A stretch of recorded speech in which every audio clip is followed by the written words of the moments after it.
Welcome back, viewers. You're watching WION World is One. This is World DNA, the show that gets you ahead of the rest. I'm Shivan Chalna. And I'm Jyotsna Kumar. And on the show today, U.S. President Donald Trump is heading to Israel right now ahead of the expected release early Monday of the 20 Israeli hostages thought to be alive in Gaza.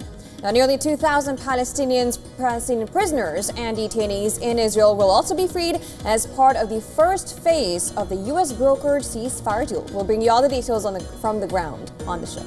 Also on World DNA, the US president has said that he may warn Russian counterpart Vladimir Putin that Ukraine could get Tomahawk cruise missiles from the US if Moscow does not end its invasion. Trump has been mulling potential supplies of these long-range missiles to Kiev via European allies. And of course, this, as Putin said, would be a big escalation. We'll bring you the latest on that front as well. Let's start with the headlines. This is World DNA.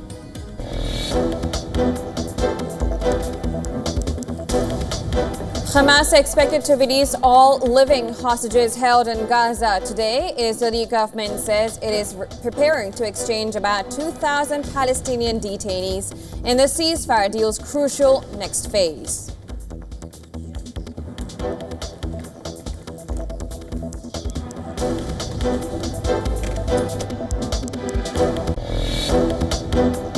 War between Israel and Hamas. War is over.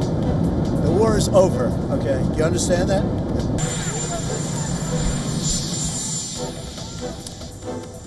That's the US president declaring the war in Gaza is over as he heads on a high-stakes peace trip to West Asia. Trump is heading to Israel and then Egypt, where he will co-chair a summit to back his plan on Gaza and promote peace in the region.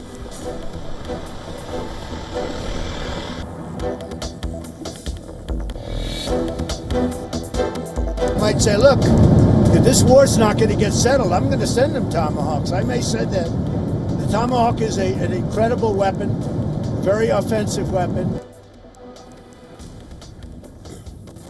President Trump says he may warn Russian counterpart Vladimir Putin that Ukraine could get Tomahawk cruise missiles if Moscow does not end its invasion.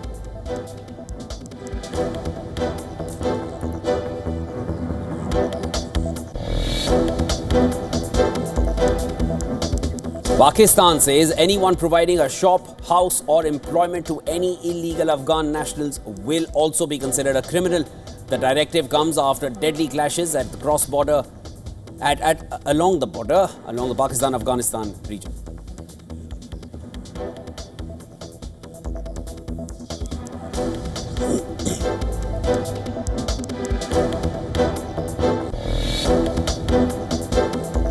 And I hear there's a war now going between Pakistan and Afghanistan. I said, I'll have to wait till I get back.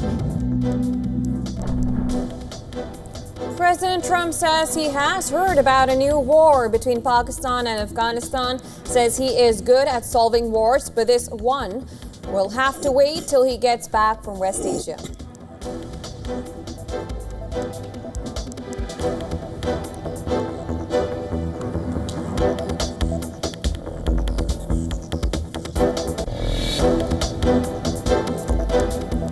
Venezuelan President Nicolas Maduro brands opposition leader Maria Corina Machado a demonic witch. And this is 2 days after Machado won the Nobel Peace Prize for work promoting democratic rights for the people of Venezuela.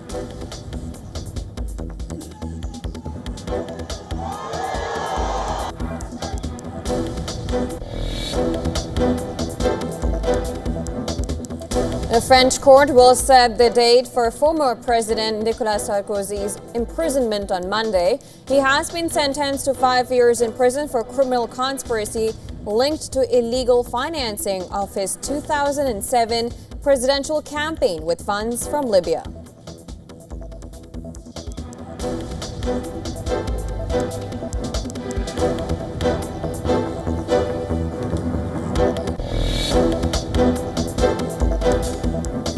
Flying car developed by a Chinese company takes to the skies over Dubai during a presentation and flight demonstration.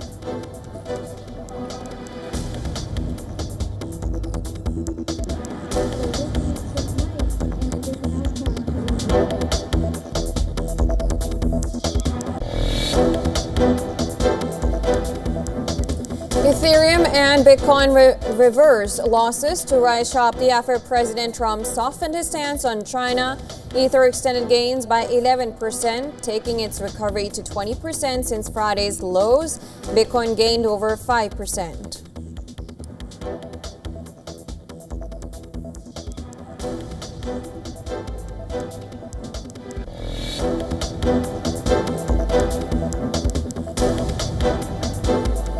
Defending champions Australia beat India by 3 to remain unbeaten at the 2025 Women's World Cup. Alyssa Healy's brilliant 142 helped Australia complete a record women's one-day international chase of 331.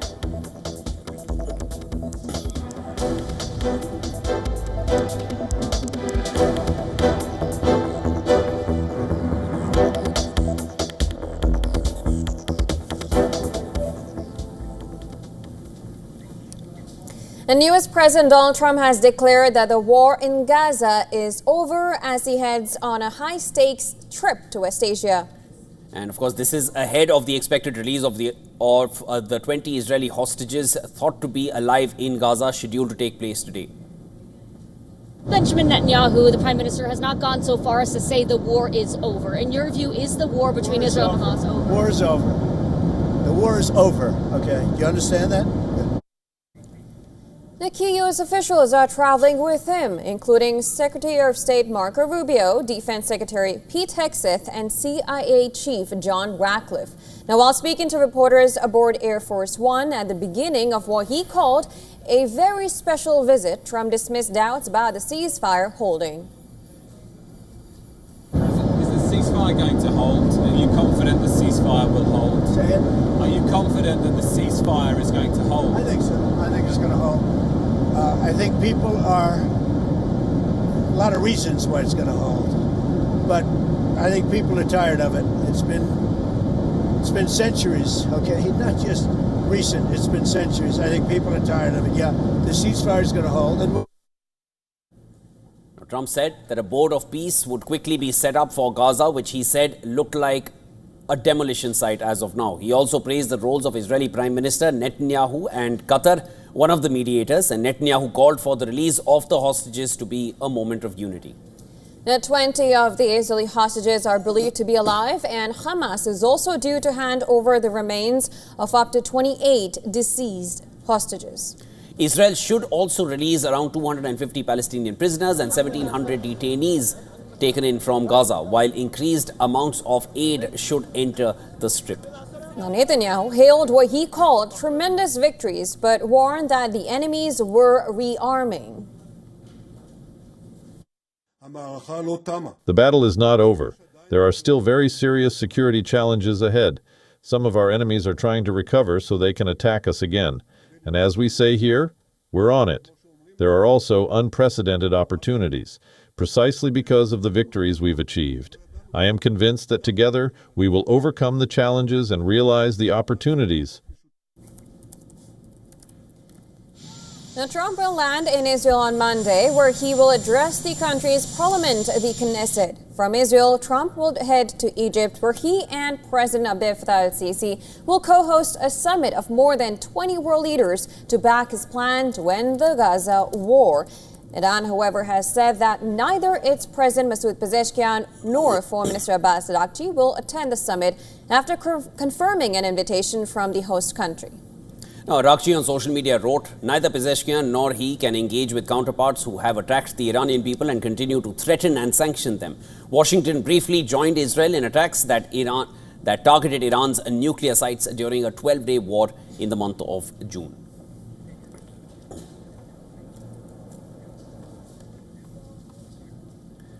All right, for more of this, we're now being joined live by Dr. Charles Kupchan from Washington, D.C. Dr. Kupchan is a senior fellow at the Council on Foreign Relations, CFR. Dr. Kupchan, thanks so much for joining us here on World DNA. We heard what Trump said. He said the war is over. And then in the report we just carried, we also heard Netanyahu saying that Hamas is rearming and that challenges exist. The battle is not over.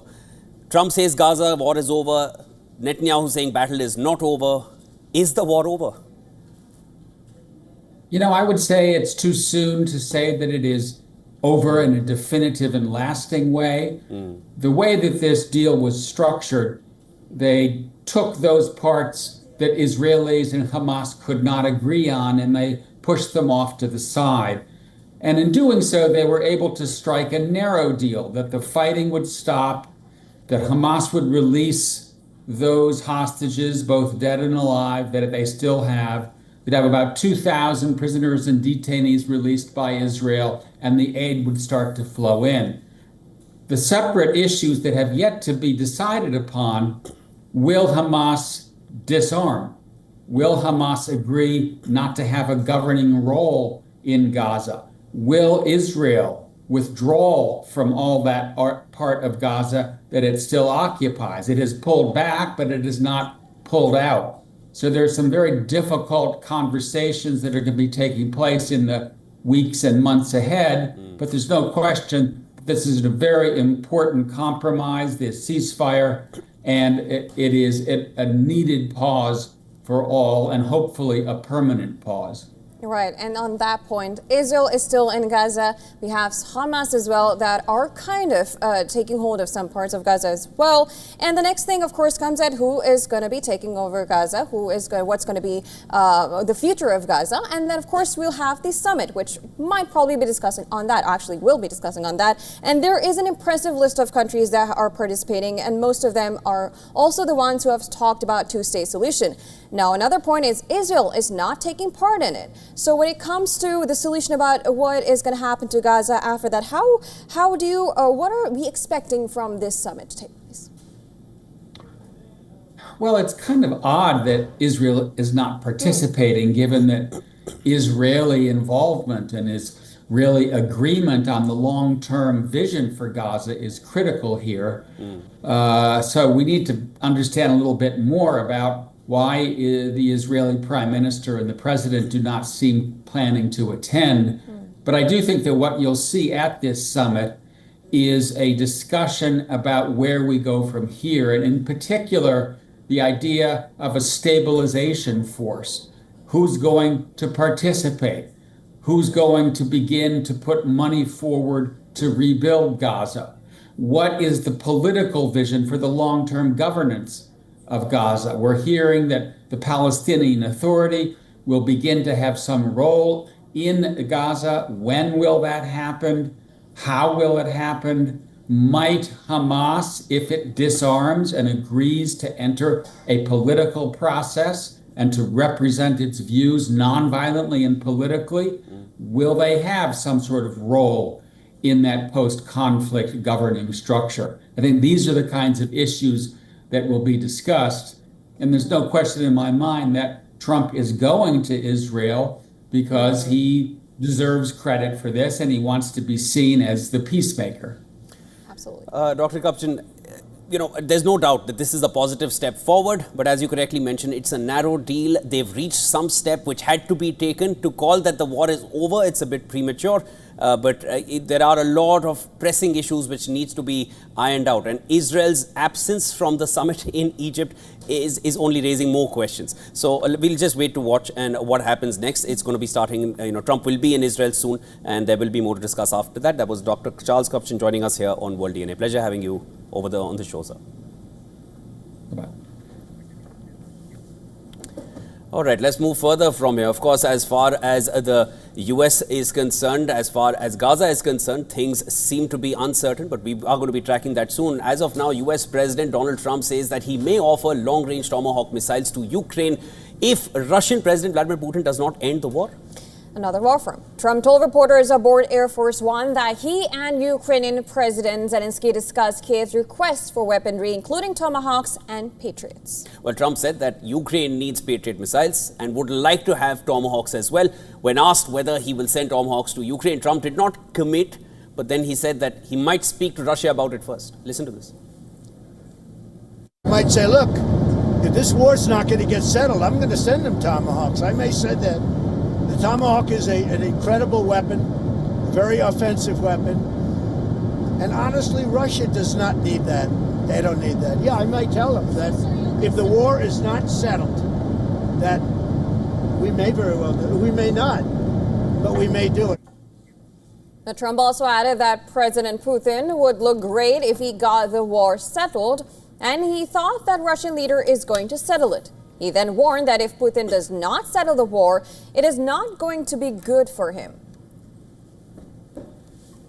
Now, the US president also praised Ukraine for doing well, hailing them as good fighters. He said that while the Biden administration gave Ukraine $350 billion in aid, it was his administration that gave Ukraine respect. The Ukrainian President Zelensky also confirmed that he had a phone call with Trump to discuss strengthening Ukraine's air defense, resilience, and long-range capabilities. Zelensky said Russia fears the possibility of the United States providing them with tomahawks, and that this fear was a good sign that such pressure can be effective in pushing Putin to seek peace. I just spoke with U.S. President Donald Trump for the second time in recent days.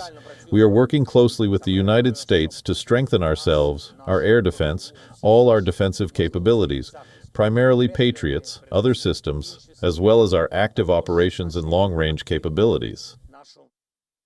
Trump has been mulling potential supplies of the long-range missiles to Kiev via European allies since his meeting with Putin in Alaska in August, which failed to produce a peace deal. However, he has previously stated that he would want to understand Ukraine's plans for these missiles before he agrees to provide them with it, indicating that he is cautious about escalating this conflict. Now, Putin has previously warned against supplying Kiev with tomahawks, saying it would be a major escalation. On Sunday, the Kremlin expressed deep concern about the potential U.S. supply of Tomahawk missiles to Ukraine, warning that the war has reached a critical moment with rising tensions on all sides. Now, on the war front, on the front lines, Ukraine is trying hard to hold Russia's ground offensive. Both sides continue targeting each other via air. A shopping center in Russian-controlled Donetsk was recently set on fire after a Ukrainian drone attack late on Saturday. Russian military says that it shot down at least 37 Ukrainian drones over several Russian regions on Sunday evening. 72 drones were shot down on Saturday. Meanwhile, Estonia has temporarily closed access to it for its citizens to a road they normally use that passes through a stretch of Russian territory after a group of Russian soldiers were seen there. Now, the closing took place after border guards observed a larger than usual unit moving on the territory of the Russian Federation. Estonia's Interior Minister Igor Taro said that the Russian soldiers had left the area again. He added that the situation was calm, but that the road would remain closed at least until Tuesday. Estonia has been on alert for Russian border incursions after 3 Russian fighter aircraft entered its airspace without permission last month and stayed there for 12 minutes.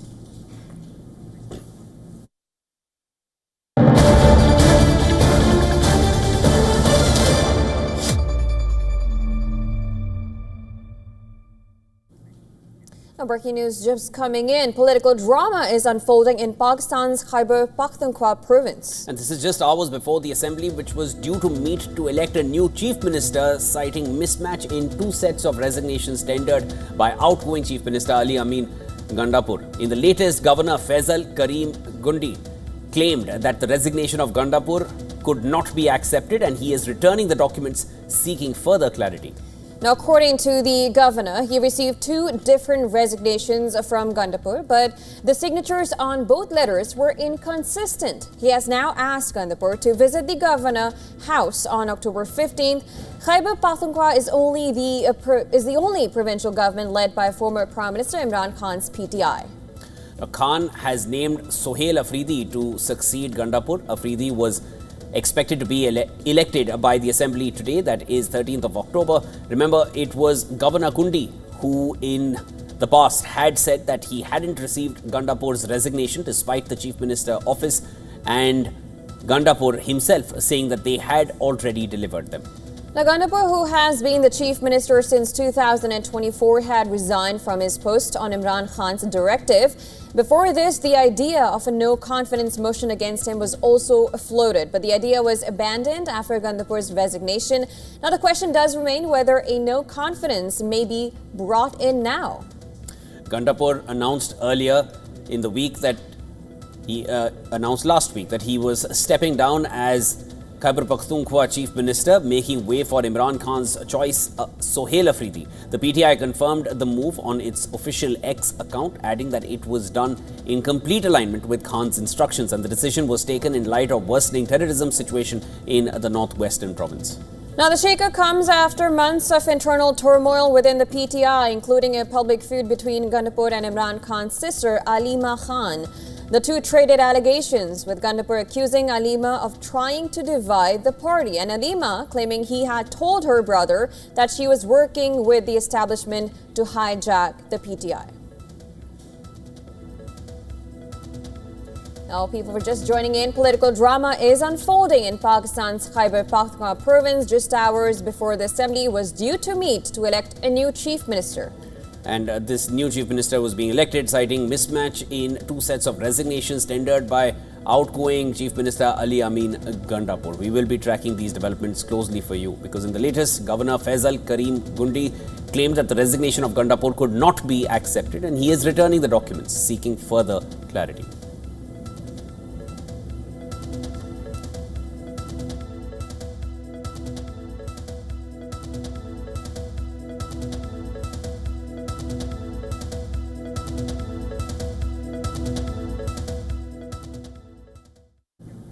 Now, as the anti-government protests in Madagascar continue to escalate, a new army chief has been chosen by the Madagascar military.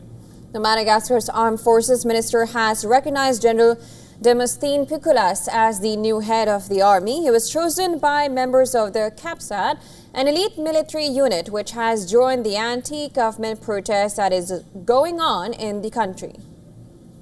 Piculas, after taking charge as army chief, has said that the events in Madagascar over the past few days have been unpredictable, and therefore army has a responsibility to restore calm and peace. A commander of COPSAT unit, Colonel Michael Randrianirina, has however denied President Rajoelina's allegations that a coup has taken place.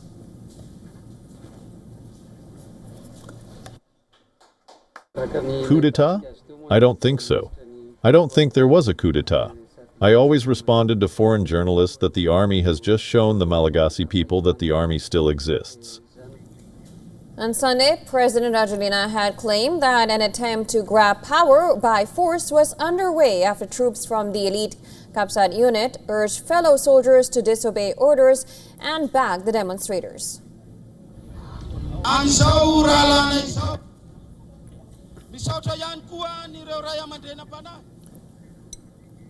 Unrest has gripped Madagascar since September 25th, when young protesters took to the streets inspired by Gen Z-led movements in Kenya and Nepal. The demonstrations, which began over basic necessities like water and electricity shortages, have escalated into a broader call for Rajoelina's resignation. Protesters are also demanding his apology for violence against demonstrators and the dissolution of the Senate and Electoral Commission. According to the UN, at least 22 people have been killed so far in the clashes. In an effort to quell the ongoing unrest, President Rajoelina had dismissed his government and appointed Army General as the new Prime Minister. However, the move has failed to placate the protesters.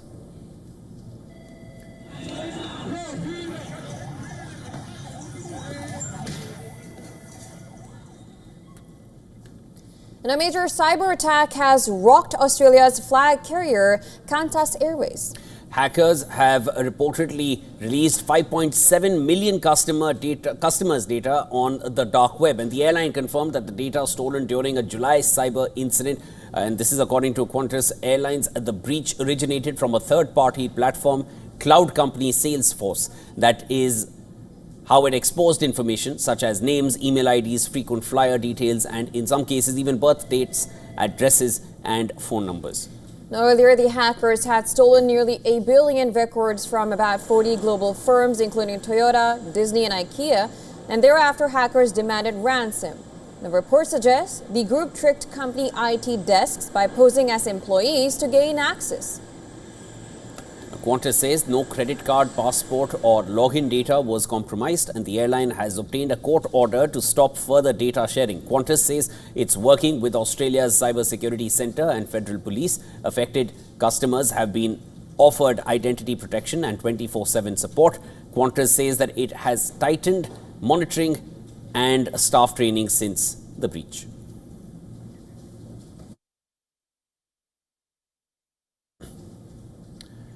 Nearly 200 young musicians from China and the US have gathered in Beijing to kick off the 2025 China-US Youth Marching Band Tour. Now, the week-long event is part of a broader effort to deepen people-to-people ties between the two nations. Now, here's a report on that.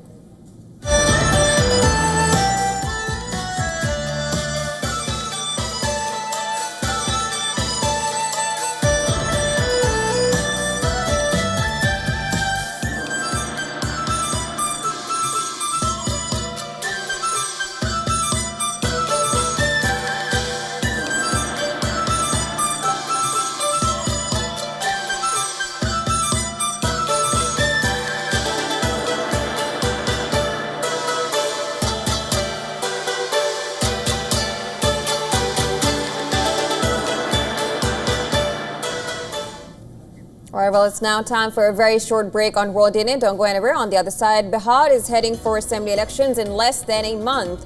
Ruling Alliance NDA has announced its seat-sharing plan for the upcoming polls. We'll get you all the details on that story on the other side.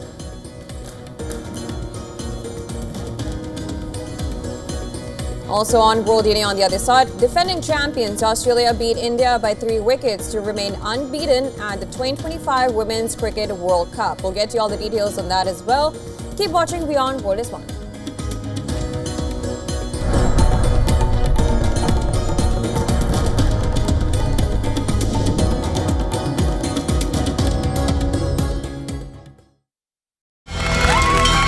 From the bustling trading floors of Wall Street to the vibrant exchanges of Asian stock markets, WION breaks it down for you to make sense of what's happening, as we reveal the key factors behind events, strategic battles, and the game-changing business decisions that shape the world. We bring you all of this and more on World Business Watch.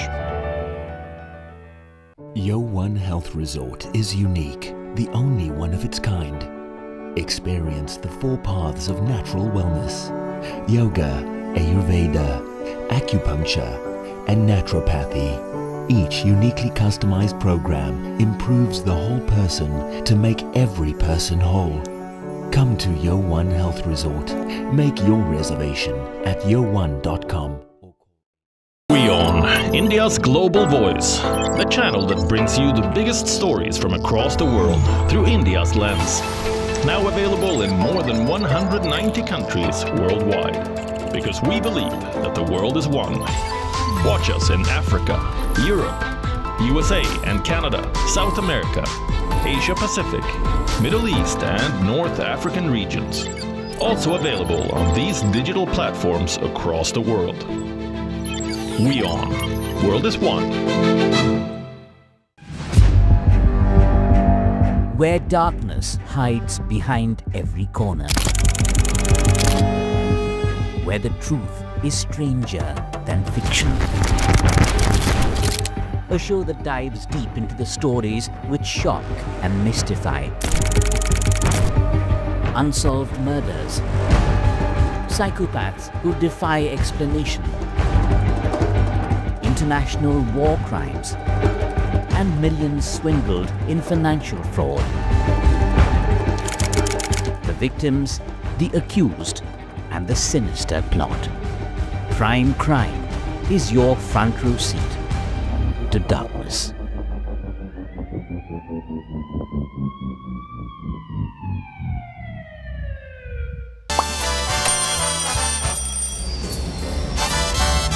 Vielleicht nur als Impostant.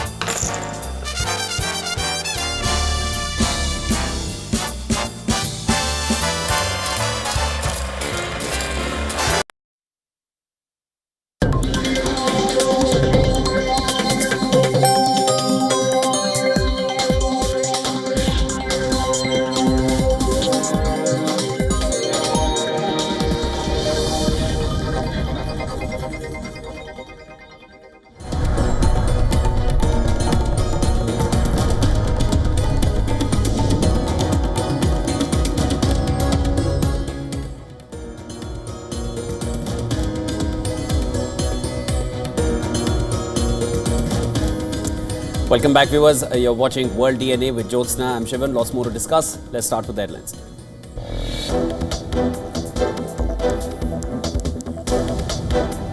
Hamas expected to release all living hostages held in Gaza today. Israeli government says it is preparing to exchange about 2,000 Palestinian detainees in the ceasefire deal's crucial next phase.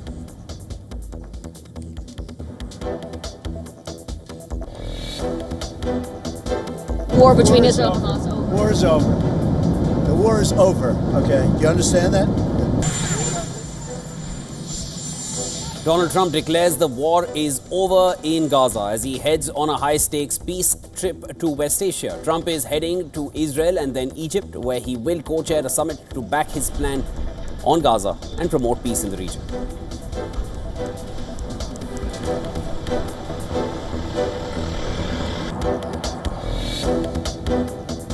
Might say, look, if this war's not going to get settled, I'm going to send them Tomahawks. I may say that. The Tomahawk is an incredible weapon, very offensive weapon. Trump says he may warn Russian counterpart Vladimir Putin that Ukraine could get Tomahawk cruise missiles if Moscow does not end its invasion.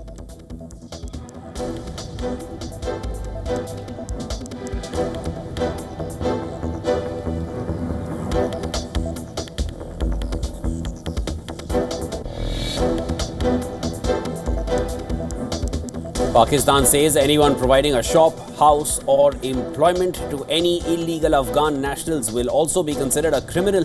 The directive comes after deadly clashes along Pakistan-Afghanistan border.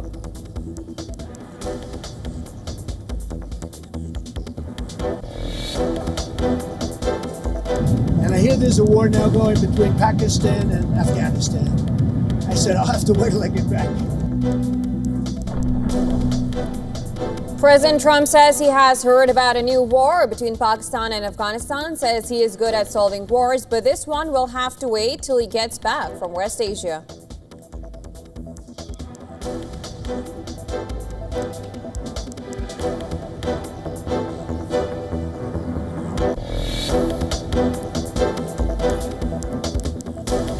Venezuelan President Nicolas Maduro brands opposition leader Maria Corina Machado a demonic witch.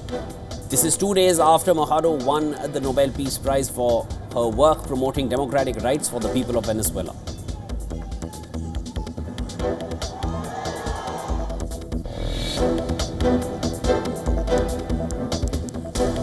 The French court will settle the date for former President Nicolas Sarkozy's imprisonment on Monday. He has been sentenced to 5 years in prison for criminal conspiracy linked to illegal financing of his 2007 presidential campaign with funds from Libya.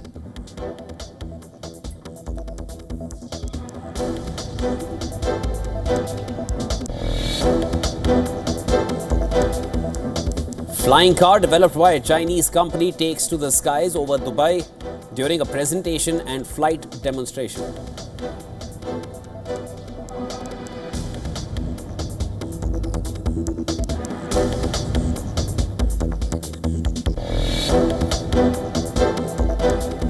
Asian stocks, which were closed when Trump threatened China with 100% tariffs on Friday, fell early on Monday. Concerns about the durability of the U.S.-China trade truce still remains, despite Trump's softening stance. Benchmarks in China and Hong Kong opened lower by more than 2% before paring some of those losses.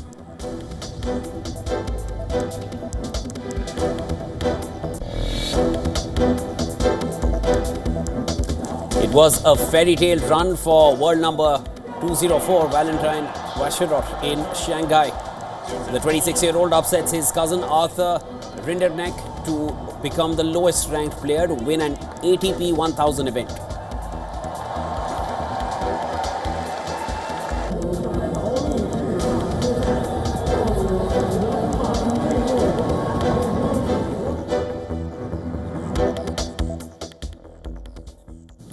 Bihar is heading for assembly elections in less than a month. Now, ruling alliance NDA has announced its seat-sharing plan for the upcoming polls. From the past result to changing political clout, NDA allies shook hands in Bihar and agreed on a seat-sharing math. Now, the bigger parties, that is the JDU and the BJP, have agreed to contest on the same number of seats. This might sound like a fair deal, but it's a first time when both parties are fighting on same number of seats while being in an alliance. Now, third big ND alliance partner is Chirag Paswan-led LJP, who will get to field 29 contenders for the 243-member assembly polls. Other small partners like RLM and HAM get 6 seats, leaving BJP and JDU with 101 seats each. National parties have for long relied on their regional partners in the state of Bihar. But this time, BJP has managed to get equal portion of the pie. The seeds of this move can be traced way back to the 2020 elections. Long-time Chief Minister Nitish Kumar's clout took a big hit during the last elections when BJP won more seats than the JDU, despite contesting on lesser number of seats. In 2020, BJP contested 110 seats and 174 with the winning strike rate of 68%. And Nitish Kumar's JDU, however, performed poorly. Out of 115, it only managed to win 43 seats with a strike rate of 38%. Now, if you look at the vote share numbers, JDU has been losing on a voter base between 2010 to 2020. While BJP, on the other hand, has seen a steady increase in the vote share statistics. Now, despite getting more seats, BJP continued to back Nitish Kumar for CM post. Now, the Battle of Bihar is never one-dimensional. The rival alliance is also scrambling for a seat-sharing agreement. Bihar's former Chief Minister Lalu Prasad Yadav's RJD and the Congress party are still struggling to finalize its own seat-sharing formula. In 2020 elections, Congress won on 19 out of 70 seats that it contested in. Meanwhile, RJD won 75 out of the 144 seats that it contested. The number clearly shows that poor performance by Congress has let Tejasvi Yadav down. Now, the meeting of top party leaders is slated to take place on the 13th of October when Congress leader Rahul Gandhi and RJD leader Tejasvi Yadav will sit down with other alliance partners to finalize seat sharing agreement. But the dynamic this time is different. A new challenger has entered Bihar politics. Political strategist Prashant Kishore is making inroads. His Jan Suraj party is gaining momentum on the ground. They have also released first list of 51 candidates. Now, voting in Bihar Assembly elections will take place in 2 phases. Pardon me. The first round on November 6th and the second and final phase on November 11th. Now, results will be announced on 14th. Over 7 crore voters will elect representatives for 243 assembly seats in the state.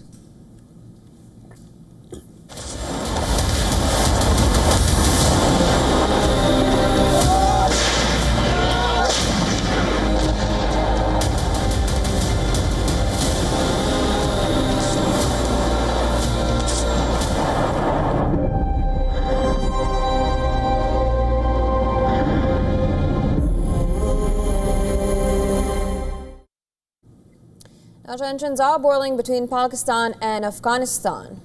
During an overnight confrontation, Taliban and Pakistani forces clashed along the Durand line, a de facto border that separates both the countries. Now, the action from Taliban comes after Pakistan allegedly carried out bombings in Kabul. The latest confrontation is one of the deadliest in years. Now, both sides are making big claims. Afghanistan says it killed at least 58 Pakistani soldiers and captured 20 Pakistani army posts. Unconfirmed reports citing Afghanistan's Ministry of Defense claimed that Taliban-led forces had in fact captured multiple Pakistani army outposts, and that included the volatile Kunar and Helmand provinces. Pakistan, on the other hand, says that its forces gave a sharp response. They reported that 23 of its troops and 200 of the Taliban fighters were killed in the attack. They also claimed to have seized 19 Taliban military posts. Pakistan reportedly attacked Durrani camp, Manojba camp, battalion headquarters, Ghaznali headquarters in Noshki sector, and even destroyed them completely, is what they claim.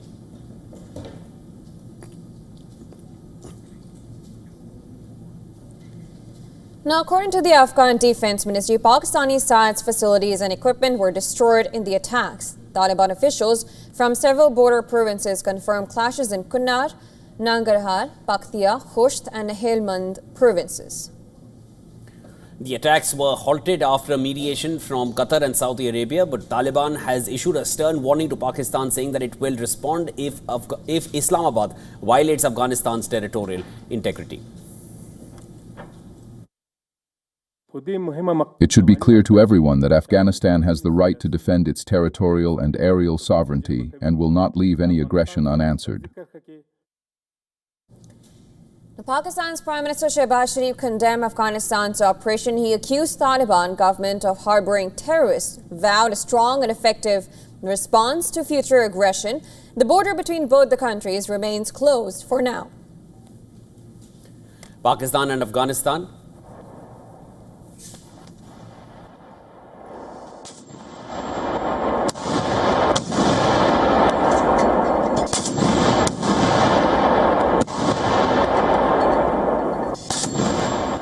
Both the countries are accusing each other for the problem of terrorism. Afghan Taliban spokesperson Zabiullah Mujahid said that after it expelled ISIS-K from Afghanistan, it was Pakistan that facilitated new training centers for ISIS-K in Khyber Pakhtunkhwa, recruiting fighters for attacks in Tehran, Moscow and Afghanistan as well.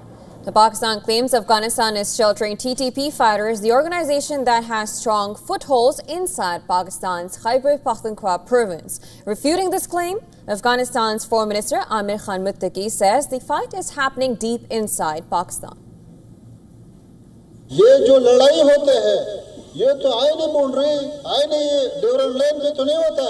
This fight is not taking place on the Durand Line. It is taking place 500 to 100 kilometers deep inside Pakistan. It is impossible to carry out attacks inside Pakistan and come back to Afghanistan. In one night, they have hundreds of checkposts on the way. Pakistan is the one who should control it.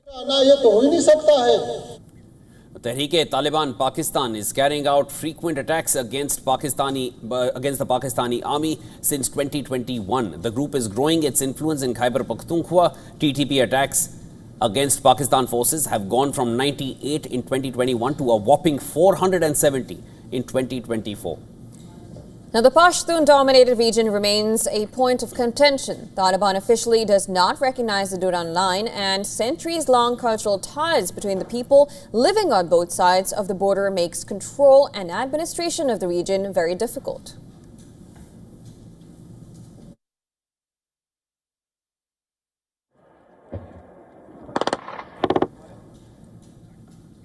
Moving on, tensions are escalating in the South China Sea.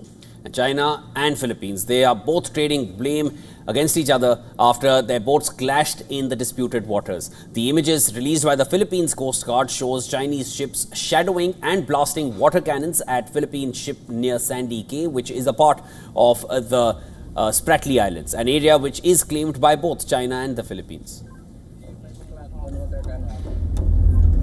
30 meters. Now, China's Coast Guard says 2 Philippine government vessels illegally entered Chinese waters and 1 ship dangerously approached a Chinese vessel. Now, China insists it was the Philippines that provoked the incident, but the Philippines accuses China's Coast Guard of deliberately ramming a Filipino fisheries vessel after firing water cannons near the T2 island. It calls Beijing's actions bullying tactics. Sandy Cay is a tiny sandbank in the disputed Spratly Islands. The Spratly Islands have been claimed by China, Philippines, Vietnam and Taiwan. And these islands are rich in marine resources and lie along crucial shipping routes. Despite its small size, its location between China's Subi Reef and Philippines' T2 Island makes it strategically vital. Control of the Sandy Cay would allow China to extend its military reach and tighten surveillance over Philippines' held areas. Now, the region has seen dozens of confrontations over the past year. In August this year, Chinese and Filipino vessels collided near another disputed shoal. In June, Philippines accused China's Coast Guard of using blades and axes during a clash in the South China Sea. The South China Sea is one of the world's busiest shipping routes. The sea carries over 60% of global maritime trade. It's also rich in fish and believed to hold vast oil and gas reserves. China claims almost the entire sea under its 9-dash line, which is a claim rejected by an international tribunal in 2016. Over the years, China has built and militarized artificial islands, deployed Coast Guard ships. China has used grey zone tactics like water cannons and ramming to assert control in the region.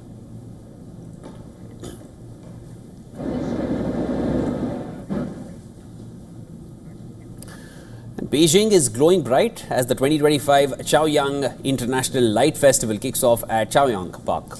Now, the fest features more than 50 installations, large-scale light shows and cultural events that will continue dazzling visitors through the end of October. Here are the visuals, and here's a report on that.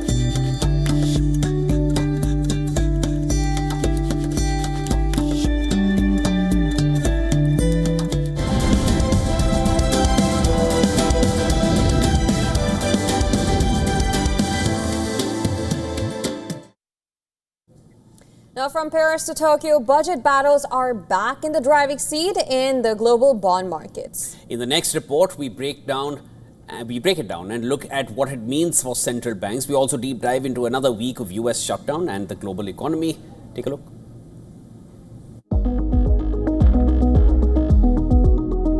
The escalation of Trump's trade war is an obvious headline, and the impact on markets is expected to extend from last week. Apart from that, budget battles around the world take the spotlight in the coming week. Last week, political turmoil and unresolved budget dramas caught the eye of bond investors once more across the world. In France, the plan A is still to appoint a new prime minister who can submit a draft 2026 budget by Monday's deadline.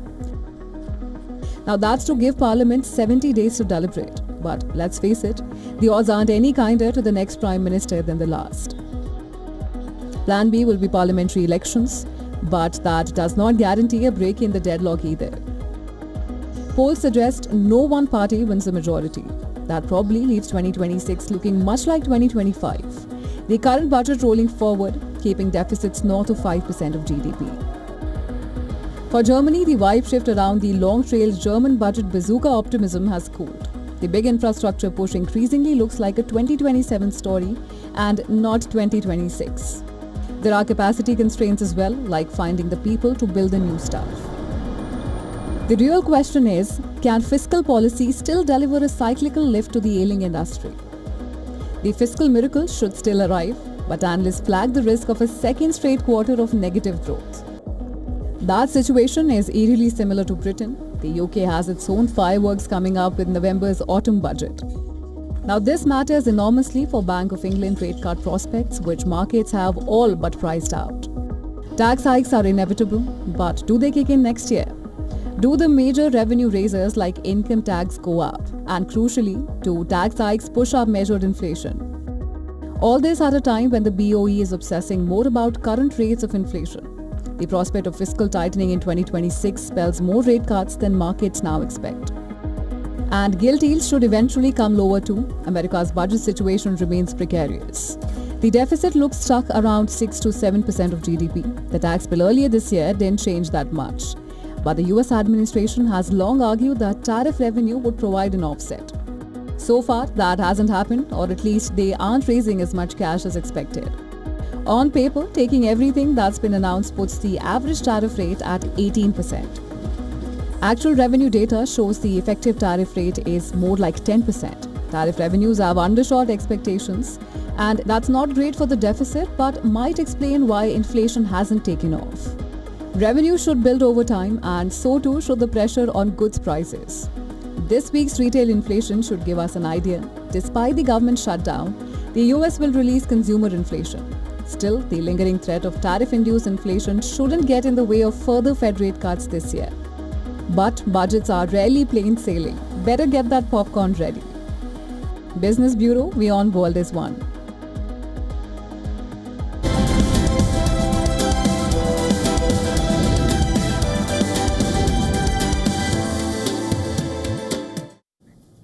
And in cricket, defending champions Australia defeated India by 3 wickets in the highest successful run chase in women's one-day international cricket.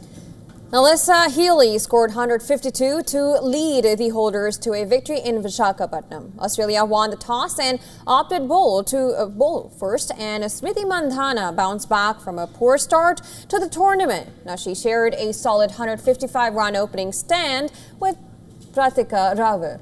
Mandhana, who hadn't crossed 23 in her previous 3 World Cup innings, struck 3 sixes and 9 fours. She was dismissed in the 25th over for 80 off 66 balls. During her innings, she also became the fastest player to reach 5,000 runs in women's ODIs, achieving the feat in just 112 innings. After Mandhana's dismissal, Harleen Deol joined Raval to keep the momentum going. Though India lost wickets at regular intervals, the middle order ensured the scoreboard kept ticking and pushed the total past 300. Annabelle Sutherland then triggered the lower order collapse, and co-hosts went from 309 for 6 to 330 all out with 7 balls left in their innings. Sutherland ended the match with 5 for 40 for her first 5-wicket haul. Alyssa Healy and Phoebe Litchfield got Australia off to a strong start in their chase, putting together a 85-run opening partnership. Left-arm spinner Sri Charni broke the stand by dismissing Litchfield, but Eliza Perry then added 69 runs with Healy for the second wicket, and Perry had to walk off with a hamstring issue mid-innings. But skipper Healy continued her aggressive batting even as two more wickets fell. Healy reached her century in 84 balls and eventually scored 107 off 107, smashing 21 fours and 3 sixes. It was her 6th ODI 100, second against India, and 3rd in World Cups. She was dismissed in 39th over, giving India a brief chance. Amanjot Kaur struck twice late to build pressure, but Perry returned for the defending champions. And she, along with Kim Garth, continued the momentum. Perry sealed the win with a 6 with 6 balls to spare. Australia's successful chase of 331 set a new record for the highest run chase in women's ODIs. It surpasses Sri Lanka's 302 against South Africa in April 2024.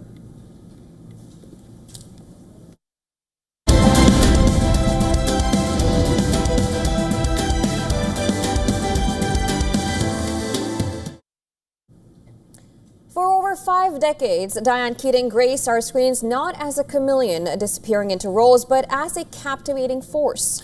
Infusing each character with her inimitable blend of vulnerability, intelligence and a quirky charm that has become her cinematic signature. From her early collaborations with Woody Allen to her later triumphs as a mature leading lady, Keating had carved out a unique and enduring legacy in Hollywood, redefining what it means to be a romantic comedy star and a dramatic actress. Keating's breakthrough came with her unforgettable performance as Kay Adams in Francis Ford Coppola's 1972 masterpiece, The Godfather.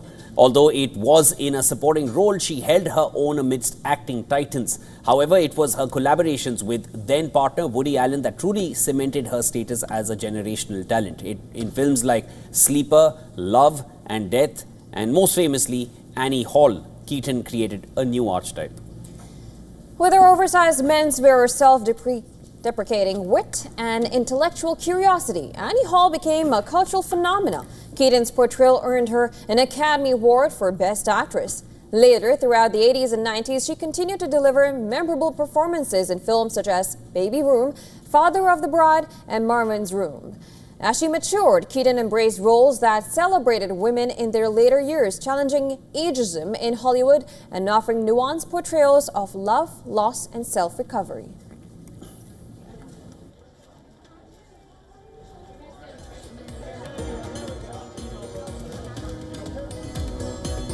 All right, viewers, that's a wrap on this edition of World DNA. We are going to be slipping into a short break now. Stay with us. News and updates continue on the other side.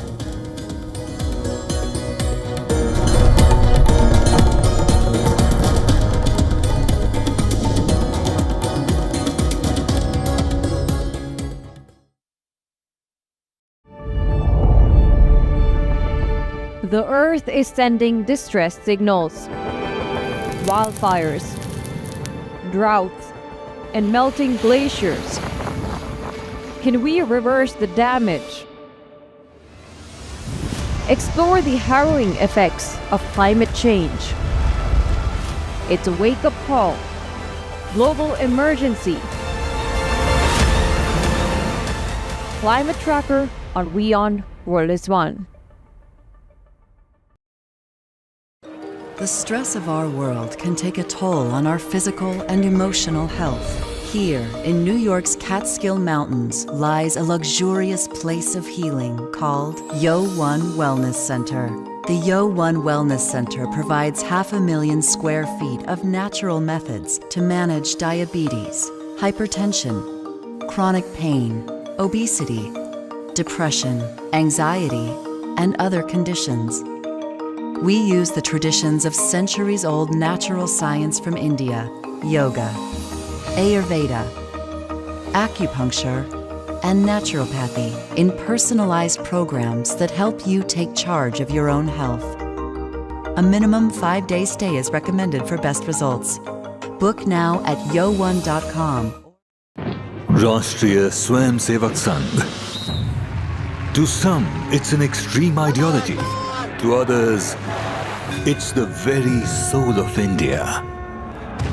To some, it's rebellion. To others, it's a principle of nation building. Coming soon to challenge perceptions in RSS Centenary Year, Kesariya at 100.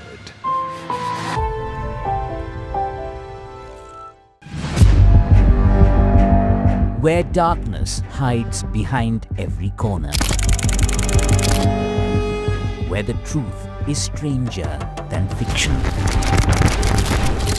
A show that dives deep into the stories which shock and mystify. Unsolved murders. Psychopaths who defy explanation. International war crimes. And millions swindled in financial fraud. The victims, the accused, and the sinister plot. Prime Crime is your front row seat to darkness.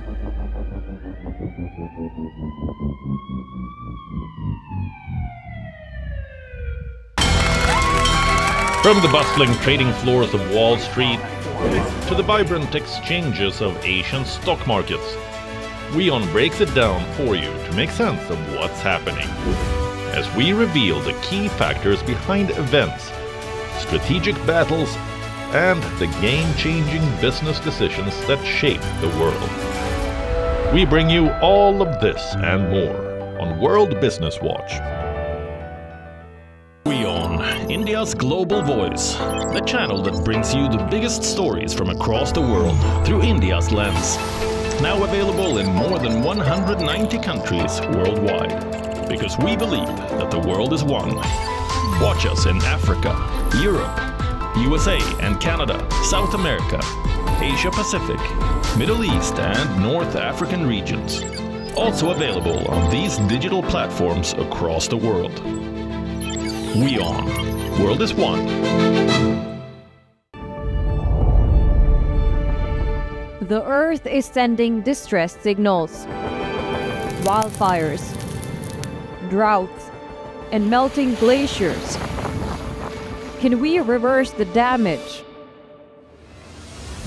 Explore the harrowing effects of climate change. It's a wake-up call. Global emergency. Climate Tracker on WION World is One. Rashtriya Swayamsevak Sangh. To some, it's an extreme ideology. To others, it's the very soul of India. To some, it's rebellion. To others, it's a principle of nation building. Coming soon to challenge perceptions in RSS Centenary Year, Kesariya at 100.